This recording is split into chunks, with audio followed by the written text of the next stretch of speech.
121 to 107.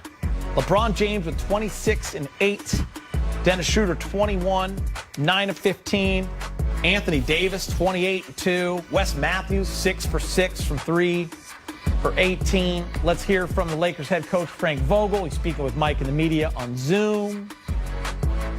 Hey, Frank, it was another really efficient offensive night, another night really efficient from 3, I suppose, thanks in part to Wesley Matthews. But what do you think's been behind the offense just starting off the season so well when a lot of times it seems like defense kicks the season off?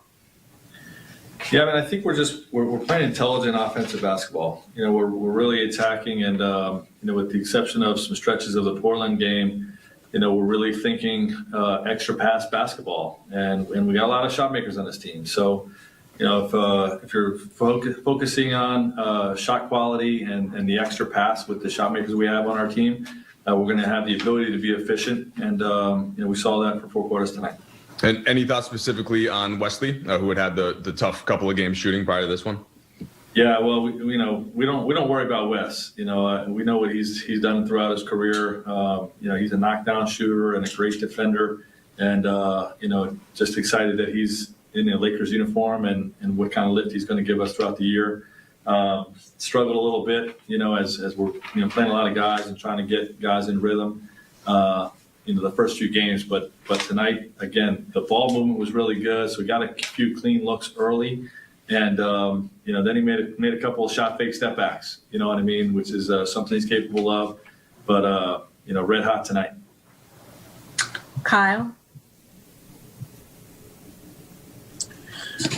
Frank, you've talked before about you know, how tough it is for you as a coach to find minutes for everybody that you think could play in the rotation. But in the sense of getting guys to touch the ball on offense and getting guys shots, is that also kind of a struggle to kind of make sure that, hey, so-and-so is getting enough touches, so-and-so is getting enough touches, and getting looks in, you know, given stint?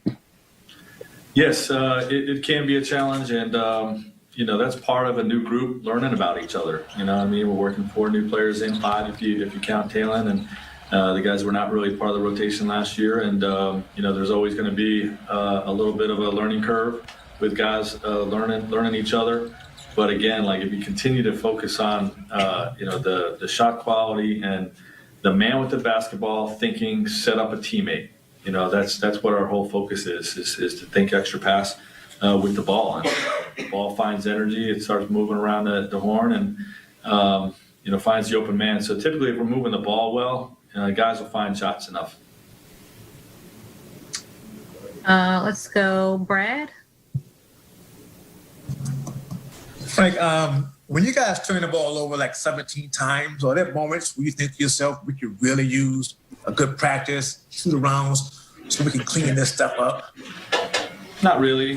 You know what I mean? I think most teams, when they get into the you know, the heart of the season, there's not a lot of practice time anyway. It's just challenging your guys to be better, understanding, you know, where teams are going to force turnovers, and, you know, minimizing the times that they're self-inflicted, you know, and they're unforced. You know, that's what you want to stay away from. So it's really just kind of coaching the guys. You know, we don't really try to concentrate on things we can't control, right? You know, I mean, if we can't get on the floor because of the rapid test in the morning, or for whatever reason, like, that's just out of our control, you know. So, you know, it's not really my thought process in game. Jovan. Hey, Frank, you've talked a lot about experimenting with lineups and rotations. You went with the different closing lineup tonight with the starters and then Keith at the big. I'm curious what you thought about that lineup over the last, you know, final few minutes of the game. Well, that's a lineup, you know, that I don't need to learn anything about. You know, I know Keith and AD and Bron, you know, helped us win a championship, you know, with the lineup of 2 guards and those 3 guys. So it's just something I have a lot of confidence in. You know, but you know, the rhythm of the game dictates, you know, what's necessary too, the matchups, you know, who's been in, who's been out. Keith had been in. You know, we could have gone back with Mark. You know, I still like Trez being in there. Mark had been sitting for a while. Keith had just come out, so we just went with a warm guy. And again, but AD at the 5, Keith at the 4, Bron and 2 guards, the lineup that we know works for us. So I have a lot of confidence in that. Wes Matthews. I don't care who goes first, but we're talking about him, guys. Look at this. You look at his first 4 games. 15 minutes, 2 points, 0 for 8 from 3. Frank made a great point. Playing a bunch of new people. They were never worried about Wes Matthews. Rob, tonight was the night. 6 for 6. Needed it on the road, too. Every time Spurs wanted to get close, it seemed like Wes was hitting a 3. You know, it's so funny. This is one of the guys I thought was going to be key for the Lakers coming in because you needed a 3-point shooter. You needed a guy who could play some lockdown defense. And I was so happy that he finally knocked that ice off the rim, was able to knock down one, because this is to show you who he is. I know it kind of reminds you of how Danny Green started out hot and it kind of fizzled to the end. But this guy right here, he's had a lot of injuries, so people really don't know who he is. Yeah. But when he first came in the league, this is what this guy could do. He could knock down threes, play good defense, and if he can stay healthy and be consistent, he's going to be a hell of a catch for the Lakers. And when the Lakers move the ball, and what I love about this team, and we saw it a lot last year, James, they make that extra pass. And it was almost like he's going, we love this guy, he's finally got it going, let's keep feeding him. It was good to see. Without question, when a guy's hot, man, you want to keep going to him until he's, cools off a little bit. And this is the challenge for the coaching staff. We talked about them having, a lot of scenarios, players they could put in different combinations. They're going to find the right situation for Wes, and I think tonight was a prime example. If they keep the spacing, if they can collapse the defense, if AD can absorb the double team and pass out, that's going to be a major, plus for Wes Matthews. And I got to tell you, until he made some shots, he's one of the hardest working guys on the floor. His effort is always there. The guy's always, helping and stunning and playing defense, very active. And then the shot comes, it's just another bonus for him. I like him a lot. I think he's going to fit in well. Speaking of that big game, I go back to when he joined us one-on-one after officially becoming a Laker. He was literally doing his interview with us on the baseline of his at-home gym in Wisconsin. Why? Because he was getting ready to watch film on his new teammates in order to make an impact and find ways. So from a professionalism, from a working standpoint, not to mention, we can't forget, he just came from Milwaukee playing next to a back-to-back MVP. It was the first time in his career he reminded us that he didn't average double figures. So he understands that it may take some time. It's not a matter of if, it's rather just when. But finding those opportunities, something he certainly found tonight. Thinking back to that interview, that was a great first impression by him, too. He was. It was.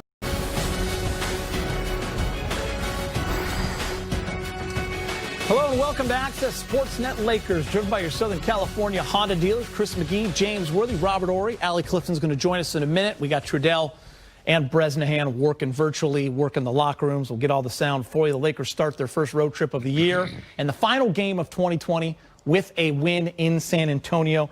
Big game, Rob. They shot 54% from 3. They built up that 8-point lead at the end of the first and really kind of cruised from there. Yeah, they corrected the loss. I think they corrected with a fresh start. San Antonio without one of their key players, and the Lakers made sure they took care of that early. AD a little bit more active early in the game. LeBron James doing what he does. Shooter's going to be a factor. And tonight, Matthews, we saw what he can do. 18 points. I don't think he missed a 3. So imagine what that could be like. And I think, they did what they had to do against a team that was a little bit weak tonight. Yeah, Rob, 6 more guys in double figures. Again, they go over 120. The offense, not going to be the issue. Oh, yeah, the offense wasn't the issue. Now, you had the birthday boy going out doing his thing. But, I like the aggressiveness of Montrez. I like the aggressiveness of Gasol. All these guys were doing their thing in the paint. And sometimes everybody wants to shoot threes. But when you have guys like this, sometimes you need points in the paint.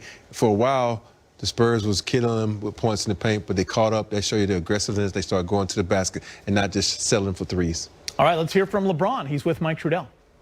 All right, there he is, the birthday boy, LeBron. First of all, just happy birthday, man. No, appreciate it. By the way, so coming this close to Christmas, do you get the short end of the stick on the present end there, LeBron? Oh, absolutely. Absolutely. Yeah. You know, you get like one shoe on Christmas and then get the other shoe on your birthday. So they spread it out. Hey, man, you've talked so often about, the kid from Akron, how far you've come. And I just figure with another birthday like this into context, you scored double-digit points for a 1,000th straight game, continuing that record. How do you just put this career, put this whole life into perspective? I mean, it's just too hard to do it at this point, at this moment.